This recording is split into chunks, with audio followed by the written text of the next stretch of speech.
Welcome to Nebraskanomics, where we help Nebraskans remove barriers to opportunity with policy research and legislative advice. I'm your host, Jim Vogel, CEO of the Platt Institute, a Nebraska-based think tank promoting policies that make it easier to get a good job, start a business, and help Nebraskans keep more of what they earn. If you want more economic freedom in Nebraska, then let's get started.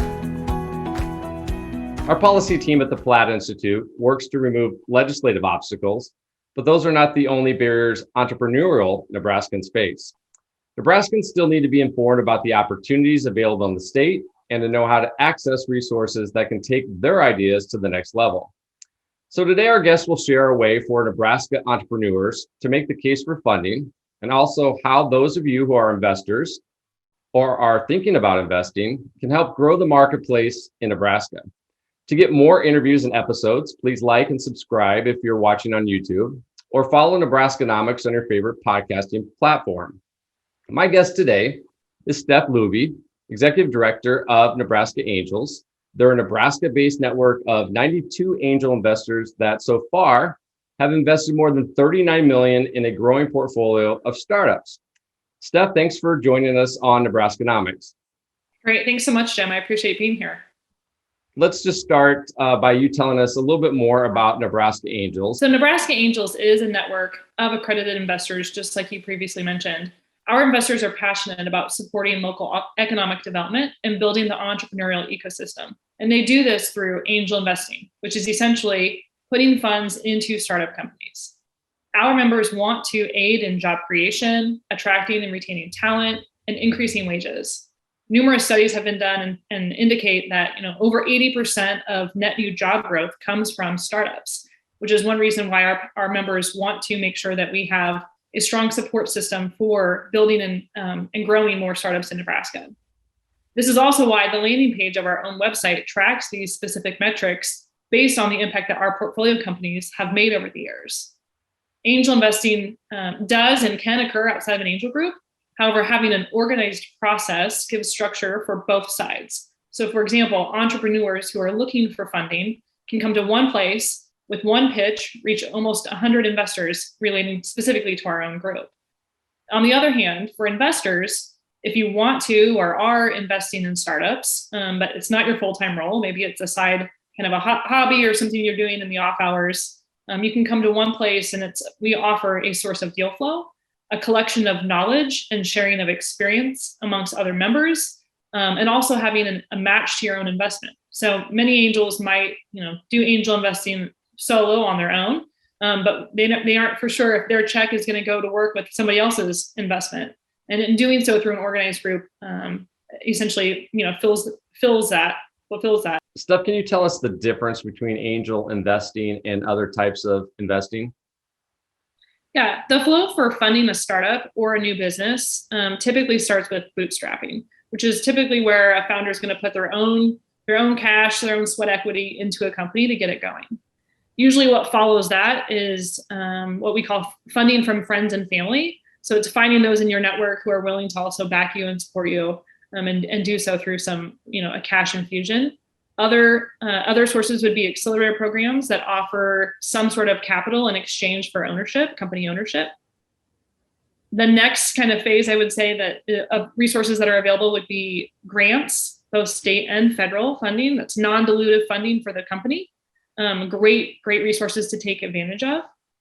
I would say the next kind of bucket of funding that entrepreneurs would seek would be angel investments, which is where our group falls into.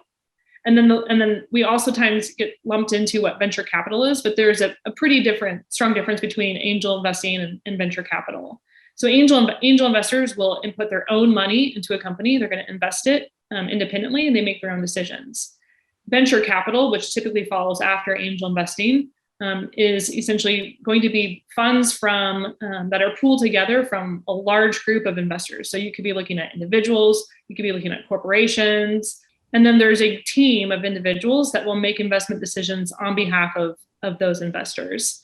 So that's the big difference between angel investing and venture capital. Nebraska Angels has been in operation since 2006 and has a number of successful case studies in its portfolio. So I want you to look back now. Where are your entrepreneurs and investors coming from? And looking ahead, What are your thoughts on educating more entrepreneurs and investors who aren't currently familiar with angel investing? Yeah, building the portfolio and seeing it take shape over the years is really fun. Relatively speaking, we still have a pretty young portfolio, as 2/3 of our investments have occurred in the last 5 years. And on average, it takes companies 7 to 10 years to reach an exit. But we are, success stories are building in our ecosystem. The likelihood of Dusty Davidson and Rick Knudsen with Flywheel. We had Vishal Singh with Quantified Ag, Corey Scott with Live By, and the impact that Blake Lawrence and his team at Open Doors are making right now. These are fun stories to tell, to be told. And what's really exciting is we're getting those entrepreneurs who have been successful to be involved with the Nebraska Angels group as well. These founders are solving problems that customers face right here in our own home base. And we will continue to support local entrepreneurs and believe that additional educational programs, whether it's through universities, accelerator programs, et cetera, that can help educate the process of becoming an entrepreneur, what it takes to be one, and how you can be successful are critical to building out this ecosystem. On the investor front, most of our members are local as well. And if they're not, they have ties to Nebraska. Our investors are business professionals. We have C-level executives, many entrepreneurs, and business owners themselves. We continue to expand and bring in new members through our existing network. However, we do have lots of upside by continuing to drive awareness of our own organization, what angel investing is, and the role that it plays in the broader ecosystem. So if you look at the landscape, especially in Omaha, we tend to have this perception of ourselves as a moneyed community of savvy investors that grew alongside Warren Buffett and Berkshire Hathaway. But then anytime I read a business ranking, Steph, comparing Nebraska to other states, we seem to be mid to low tiers when it comes to access to capital or the financial ecosystem for startups. In your opinion, why do you think that's the case? Yeah, without making a direct comparison to other states, I'll share a few of my perspectives on where capital resources stand today in Nebraska. Funding company creation cannot fall solely on private funds. The state needs to play a role, specifically as it relates to very early stages of development. We are lucky to have Dan Hoffman and his team at Invest Nebraska that are strong partners for funding early stage companies. And I would say 9 out of 10 times, if our investors are making an investment in a Nebraska-based company, so is Invest Nebraska. And we're also very appreciative and excited about the legislature's recent increased investments in the prototype grants, as well as the seed fund. Those are both going to go a really long way to adding more companies, hopefully to the pipeline of what our group can invest in. Our angel network is one of the best across the Midwest. However, I'm confident we are still just scratching the surface at what's available within our own state. There are a lot of private funding that's available. I think it's just going to take time, continued education, and awareness to make more headway in making this network that we have even stronger. In my opinion, the biggest area of opportunity is more funding for the really early stage companies that would typically be too early for our process. Feeding the funnel is critical, and it will take substantial funding from the state to do that. So let's say someone is early in their journey as a founder, an entrepreneur. What are some of the other resources in Nebraska Angels network that you would recommend so they can prepare to make the pitch to your members sometime in the future? Yeah, we encourage engagement with entrepreneurs from an early stage. I love having conversations with them and being able to follow along the process, give guidance, and hopefully make connections for them too that can help improve and guide them to where they need to be. But locally, some resources that we would recommend would be accelerator or incubator programs, many of which serve different founders and different needs. So for example, we have NMotion and the Generator programs based out of Lincoln. They don't just serve Lincoln, but there's 2 different types of programs that they offer, meeting entrepreneurs where they're at. The Startup Collaborative is another great example. The Combine, which is an ag-focused incubator based at Innovation Campus in Lincoln, is another great resource available. UNO and UNL both offer entrepreneurial programs, classes, clubs, and now both of them are offering venture funds, where students can learn firsthand about venture capital and pitching investors. And then I would say lastly, pitch competitions are another great avenue.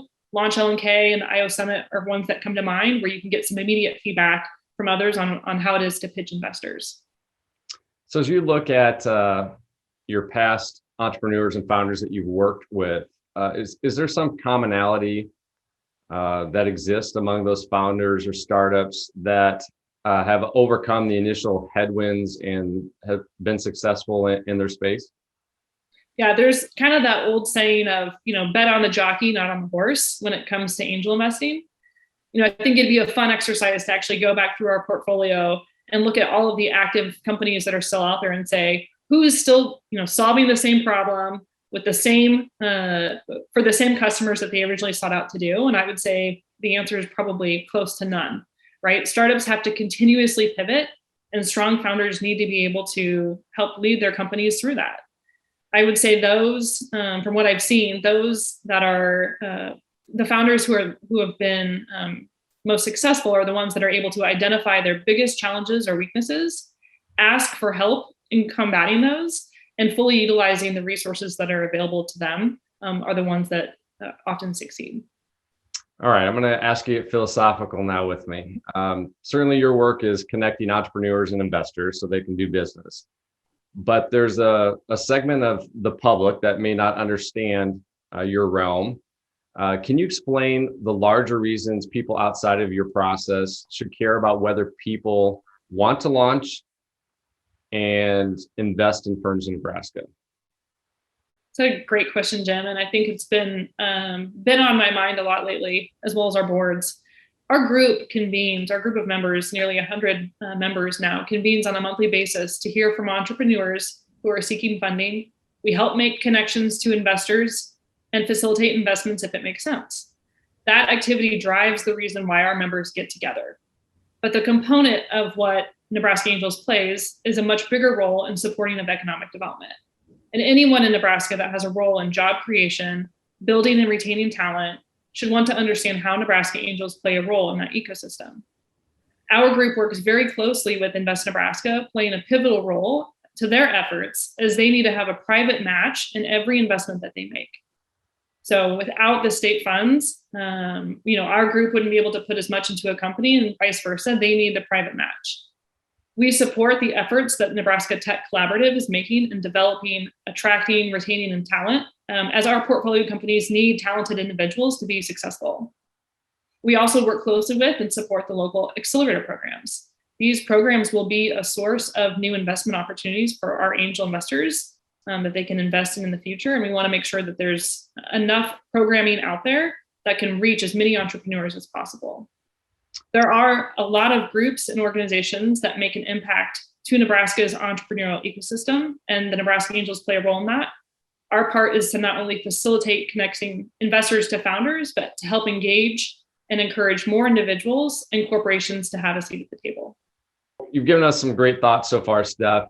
How can people learn more about Nebraska Angels? Yeah, we have a website, nebraskaangels.org, that either both entrepreneurs and potential angel investors can check out. Happy to connect as well on LinkedIn. We oftentimes encourage maybe investors who are considering joining angel investing or doing angel investing to come check out one of our meetings as a guest. And we'd be happy to have a conversation afterwards. You've been listening to Steph Luebbe. She's the executive director of Nebraska Angels. Steph, thanks for joining us today and all you do for promoting the entrepreneurial spirit here in Nebraska. Great. Thanks so much, Jim.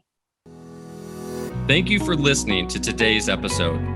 If you want more economic freedom in Nebraska, please visit plattinstitute.org to make a donation to help fund our research and advocacy. Or you can subscribe to our newsletter and learn about today's most important issues facing Nebraskans.